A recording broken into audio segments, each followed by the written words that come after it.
இந்த பிளவுவாத சக்திகள் கூட நம்ம ஈஸியா யாருன்னு கண்டுபிடிச்சிடலாம்.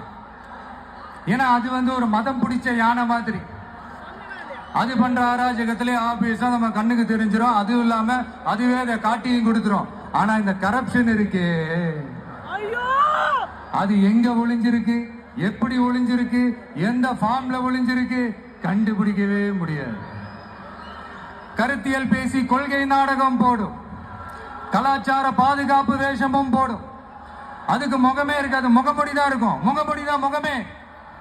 இப்படி முகமொழி போட்ட கரப்ஷன் கபடதாரிகள் தான் இப்ப நம்ம கூடவே இருந்துகிட்டு இப்போ இங்க நம்மள ஆண்டுகிட்டு இருக்காங்க. S, I repeat,